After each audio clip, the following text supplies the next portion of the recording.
એ ભાઈ થોડીક ઉતાવળ રાખજે, હજી બીજી ગાડી પડી છે હો. હા હા.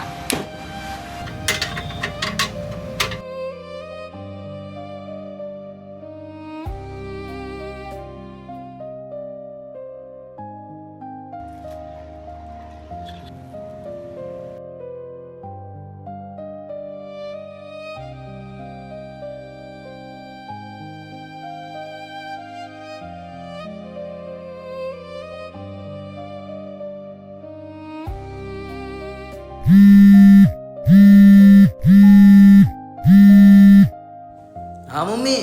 કેમ છે બટા તને? તબિયત તો તારી હારી છે ને? કેવી છે તારી નોકરી? અરે મમ્મી મારે તો અહીંયા જલસા છે, તમે જરાય ઉપાધિ ન કરતા. અને નોકરીમાં તો મારે હાવ શાંતિ છે, કાંઈ કરવાનું જ નહીં, આખો દી એસીમાં બેઠું રહેવાનું. તો વાંધો નહીં, ટાઈમે જમી તો લેસ ને? અરે જમવાનું તો મમ્મી મારા ટેબલ ઉપર આવી જાય. હારું હારું લે મારા દીકરા, મને વિડીયો કોલ કરીને તારી ઓફિસ તો બતાય.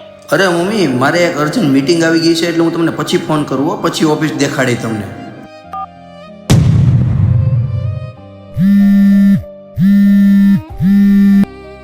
હા આંટી બોલો ને. બટા મારો દીકરો હાચીન મીટિંગમાં ગયો છે?